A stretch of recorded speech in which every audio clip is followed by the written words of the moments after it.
Comme vous l'avez peut-être vu, les boss ont tous un point faible. Et nous savons tous qu'il existe de nombreux boss. Les boss finales, les boss impossibles à battre, les boss principaux et aussi les boss badass. Il existe des boss avec une difficulté, mais comment dire, impossible, comme je vous l'ai dit tout à l'heure. Et il existe même des boss complètement abusés par rapport à leur taille. Malheureusement, les 02 jeux vidéo arrivent à les battre. Donc, comme vous l'avez su aujourd'hui, je vais vous faire le top 10 des boss les plus badass. Numéro 10. Broforce. Non, Satan dans Broforce. Ce boss final est bien connu pour sa difficulté. Donc, comme vous l'aurez compris, c'est le boss final de Broforce. Et il est très très dur à battre. Autant au début ça va, mais franchement, non seulement d'être bien badass, il est hyper dur à battre. Perso, j'ai essayé de le réussir avec mon frère, on n'a pas réussi. Et regardez-le, franchement, avec ses flammes, franchement, c'est un boss bien badass quand même. On passe à la 9e place. Numéro 9. Donc numéro 10, je crois qu'il s'appelle Warped celui-là. Donc c'est un boss dans Crash Bandicoot qui est très connu pour sa difficulté. Donc faut avouer qu'il est bien badass par rapport à ses muscles et qui ressemble un petit peu à Crash Bandicoot, je trouve. Donc il rebondit partout, voilà. Donc j'ai jamais joué à Crash Bandicoot, mais j'ai regardé quelques gameplays et j'avoue que c'est vraiment bien. Du coup voilà, là on va commencer à la 8. On va aller vers la 8e place. Numéro 8. Donc voilà, en 8e place, j'ai pris Diablo 3, le boss final. Je sais pas comment il s'appelle, encore une fois, de suite. Et franchement, faut avouer qu'il est vraiment badass ce boss. Donc je connais un petit peu la série Diablo, mais pas beaucoup sinon. Donc voilà, c'est une sorte de dragon chelou à moitié. Mais je le trouve terriblement badass.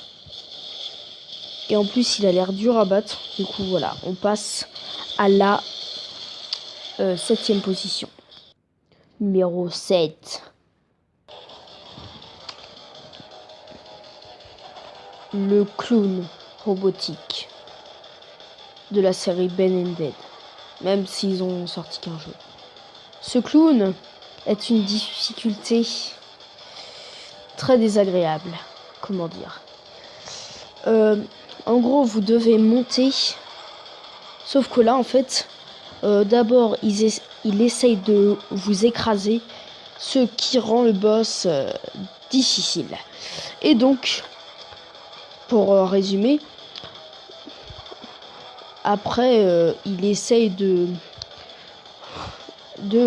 vous faire barrer de la plateforme. Je sais pas si ça se dit. Et après donc vous devez prendre un canon pour comme je vous l'ai dit tout à l'heure, tous les boss ont un point faible. Et donc vous devez prendre un canon pour défoncer ce méchant clown pas beau, qui est non seulement badass, je trouve, enfin je sais pas si vous le trouvez badass, mais moi en tout cas je le trouve terriblement classe, même si c'est un clown. Donc vous voyez là, on rentre dans le canon et on fait ça. Et on lui enlève une vie. Donc voilà. Numéro 6. Donc voilà le boss de Final Fantasy 15 qui est très dégoûtant d'ailleurs, qui s'appelle Behemoth. Enfin, je crois que c'est ça son nom. Ou alors c'est juste le nom d'un truc. Donc je pense qu'il est très dur à battre. Donc là en gros faut l'attaquer. Je sais pas comment, j'ai jamais joué à ce jeu, mais des fois je regarde des petits gameplays. Mais en tout cas, il est bien badass, faut l'avouer. Numéro 5. Et en 5e, donc voilà, franchement j'ai testé ce boss et il faut savoir que ce boss est vraiment très dur pour sa difficulté. Il faut dire qu'il est plutôt badass aussi, enfin je trouve. En gros, il s'appelle Reflux, donc j'ai joué à Rayman 3. Donc, désolé si vous vous faites spoiler, mais c'est pas mon problème, c'est le vôtre. C'est vous qui avez regardé la vidéo. D'ailleurs pour tous les boss. Donc voilà. C'est Reflux que vous devez vaincre. Vous devez le vaincre 4 fois, c'est ça que vous devez savoir. Donc une fois, quand il vous jette son bâton là. Une autre fois, là où faut lui faire mal au truc là, au petit bouton qu'il a sur le dos, voilà. Et une autre fois là où vous devez le combattre quand il vole. Mais c'est pas la dernière fois qu'il faut le combattre. Après donc là je vous montre un petit peu à quoi ça ressemble. En gros là vous devez le combattre. Donc c'est le boss final de Rayman 3. Vous devez voler, voilà. Vous devez aller tout en haut du truc pour lui enlever de la vie, voilà. Il est bien badass quand même, en plus gros. Et donc à la fin, donc là c'est la toute dernière fois que vous le battez, à la fin du jeu. Vous devez le combattre sur un vaisseau avec Globox. Et il faut dire que le combat est plutôt épique. Et franchement, je dis que ce boss, il mérite vraiment d'être dans ce classement. Voilà. Numéro 4. Donc en 4e position, Xanto de la série Zelda Twilight Princess. Pardon. Donc je l'ai aussi comme jeu vidéo, c'est comme Rayman 3.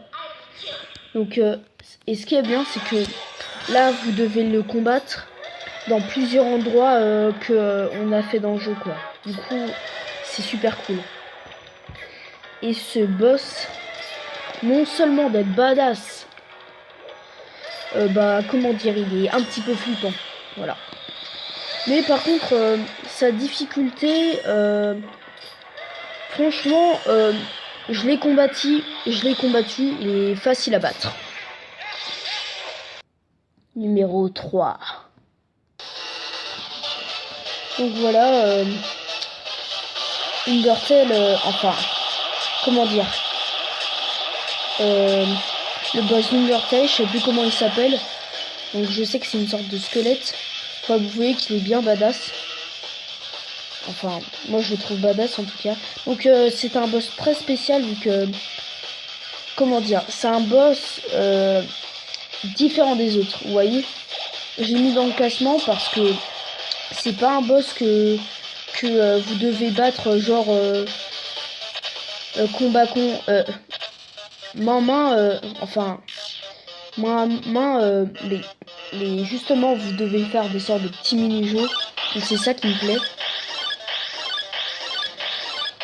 Et en plus Donc c'est le boss final d'Undertale. Donc voilà. En plus, je la trouve super bien la musique, donc voilà. Numéro 2. Bon, oui, je sais. Deux boss de Zelda, quand même, c'est de la triche. Mais franchement, Ganondorf est un boss qui m'a bien marqué. Même si j'ai joué qu'à Zelda Twilight Princess. Donc voilà. Et donc là je le présente sur Wind Waker, vu que tout à l'heure j'ai présenté Xanto sur Twilight Princess. Donc voilà. Je voulais bien le présenter sur Twilight Princess, mais ça faisait deux boss dans le même jeu. Du coup ça le faisait pas. Donc ce boss je trouve bien badass.